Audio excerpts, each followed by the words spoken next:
मजदूर की हत्या के बाद ग्रामीणों ने आरोपी के घर पर किया हमला, जमकर काटा गदर।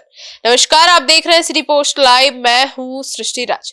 बिहार के रोहतास जिले के दिनारा थाना क्षेत्र के जोगिया गांव में 5 अगस्त 2026 को मजदूरी विवाद के चलते भारी बवाल और हिंसा झड़प हुई। यह पूरा मामला एक बुजुर्ग मजदूर की हत्या और उसके बाद भड़की जनता के आक्रोश से जुड़ा है। अब पीड़ित चंदेश्वर चौधरी और उनका बेटा दीपक पहले गांव के ही दबंग अजीत तिवारी के यहाँ चरवाही का काम करते थे। अब फिर उसकी हत्या क्यों कर दी गई और क्या है पूरा मामला, आइए विस्तार से जानते हैं चीफ एडिटर श्रीकांत प्रत्युत्तर से। सर, पूरा मामला क्या है? देखिए, दीपक ने अजीत के यहाँ काम छोड़कर गांव के दूसरे व्यक्ति अरुण तिवारी के यहाँ काम करना शुरू कर दिया था और इसके बाद दोनों पक्षों में पैसों के हिसाब किताब को लेकर विवाद चल रहा था। और कहा जा रहा है कि बुधवार को जब हिसाब के सिलसिले में बातचीत हुई तो अजीत तिवारी ने उसको पकड़ लिया, अपने घर में बंद कर दिया और उस पर गोली चला दी। चंदेश्वर पे? हाँ, बिल्कुल अंधाधुंध फायरिंग कर दी और चंदेश्वर चौधरी की हत्या हो गई, मतलब मौत हो गई उस गोलीबारी में।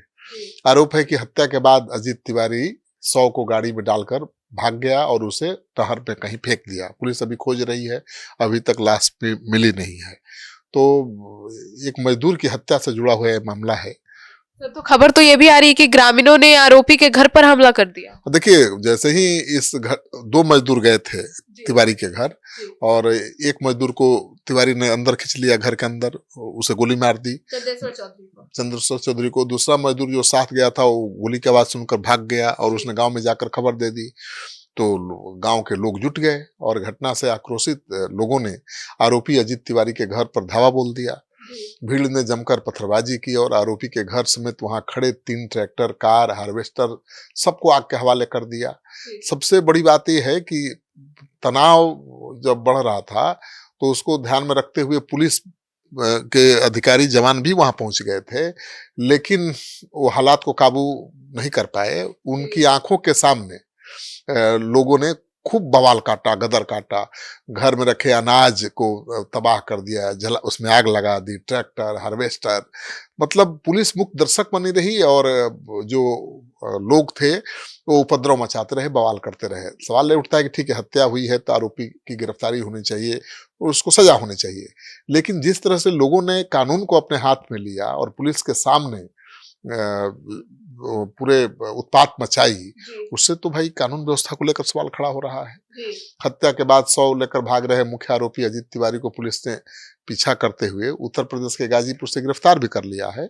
गिरफ्तार कर लिया है तो कानून के हिसाब से उसको सजा भी होगी, लेकिन जिस तरह से लोगों का आक्रोश बढ़ता जा रहा है, जिस तरह से लोगों के मन से पुलिस का खत्म हो रहा है या पुलिस का सम्मान करना लोग भूल गए हैं और पुलिस एकदम डरी सहमी नजर आ रही है, ये चिंताजनक है। इसके अलावा 2 अन्य लोगों को भी पुलिस ने हिरासत में लिया है और पुलिस प्रशासन और स्थानीय गोताखोर चंदेश्वर की लाश को नहर में खोजने में जुटे हुए हैं, लेकिन अभी तक लाश मिली नहीं है।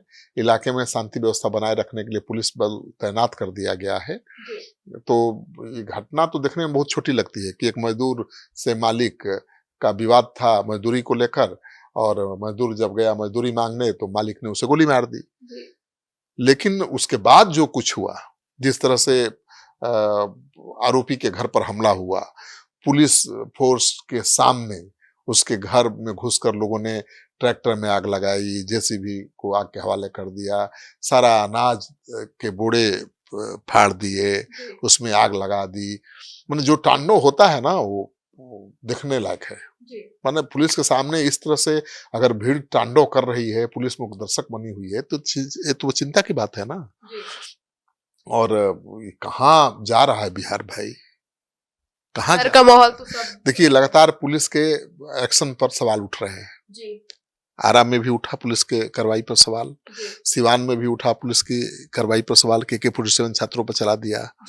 और ये तीसरा मामला सामने आ गया कि पुलिस मुख्य दर्शक बनी रही, ठीक है, और गांव के लोग चाहे तांडव मचाते रहे। तो ये चिंता की बात है। मुझे लगता है कि कुछ न कुछ बड़ा लोचा है और सरकार को इसको गंभीरता से लेना पड़ेगा। नहीं तो कानून व्यवस्था का डर ही खत्म हो जाए तो फिर तो यहाँ जंगल राज हो जाएगा।